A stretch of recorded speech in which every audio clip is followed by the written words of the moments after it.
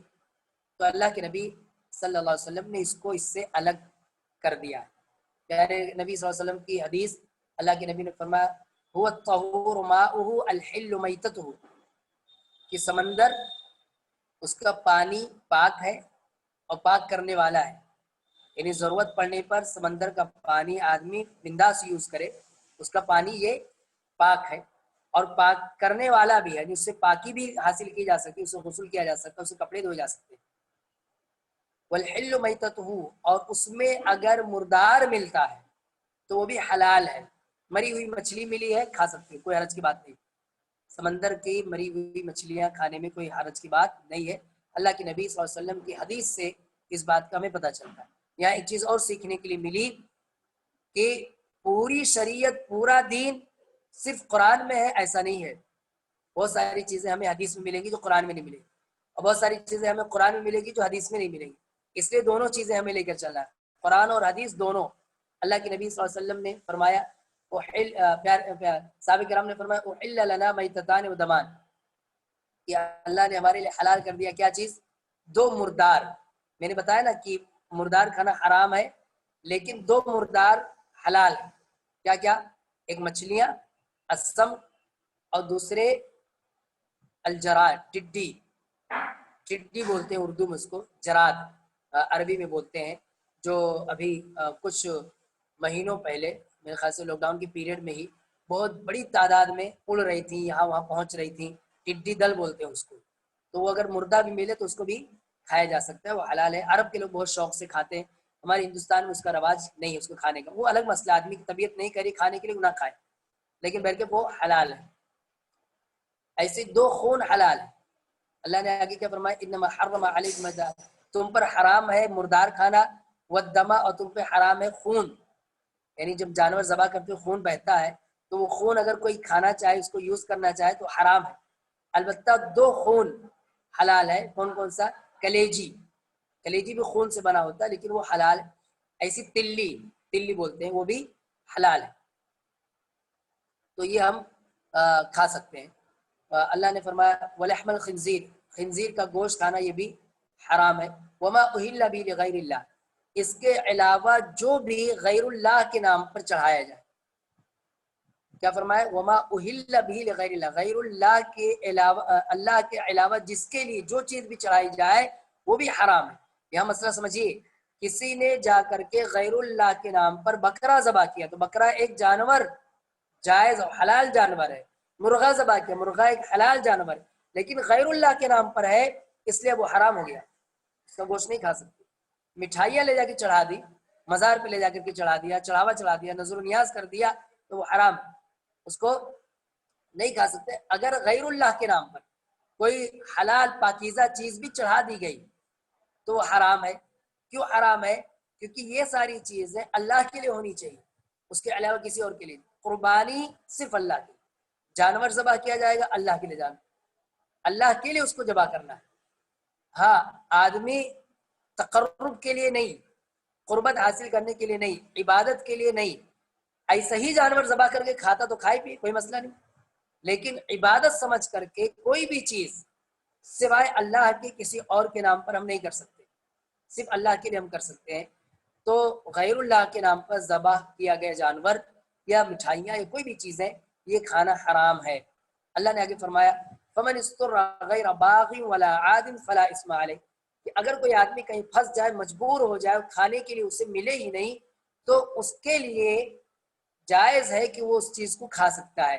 یعنی چاہے اسے کہیں مردار مل گیا تو اب مجبوراً وہ مردار کھا کے اپنی زندگی بچا سکتا ہے.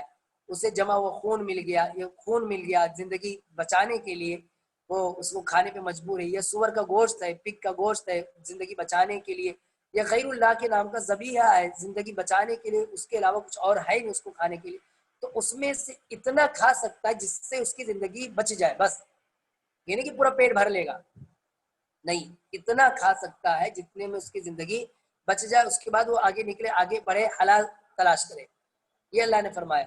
فمن اضطر غیر باغ ولا عاد، ولا عاد کے مطلب حد سے نہیں بڑھنا ہے، اتنا ہی کھائے جس میں اس کی زندگی بچ جائے، تو اس پہ کوئی گناہ نہیں۔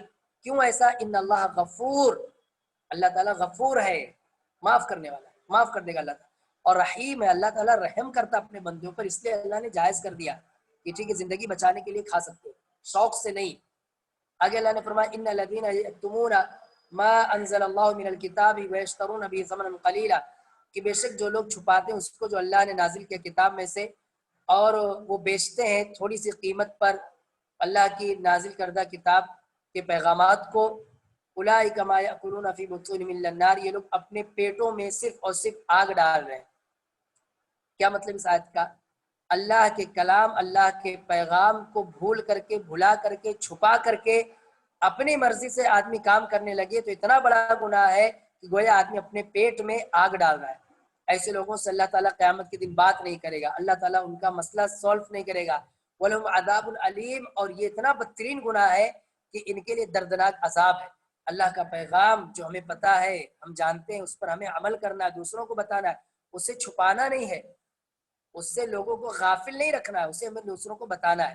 اولئک الذین اشتروا الضلالۃ بالہدی والعذاب بالمغفرہ، اللہ نے فرمایا کہ وہ لوگ ہیں جو گمراہی کو اختیار کرتے ہیں ہدایت کو چھوڑ کے، اس سے مراد اہل کتاب ہے، اہل کتاب جن کی کتابوں میں، جن کے رسولوں نے انہیں بتایا تھا کہ کیا چیزیں حلال ہیں، کیا چیزیں حرام ہیں، لیکن پھر بھی انہوں نے اپنی منمانی کی، اپنے طور پر حلال کو حرام کر دیا، حرام کو حلال کر دیا، بہت ساری اس کی مثالیں موجود ہیں۔ تو اللہ تعالیٰ نے ان کے بارے میں فرمایا کہ فما اصبرهم علی النار، کیا چیز ہے جنہیں آگ پر ٹھہرا رکھے گی، یعنی ان کے اندر یہ جرأت، یہ ہمت کہاں سے آتی ہے؟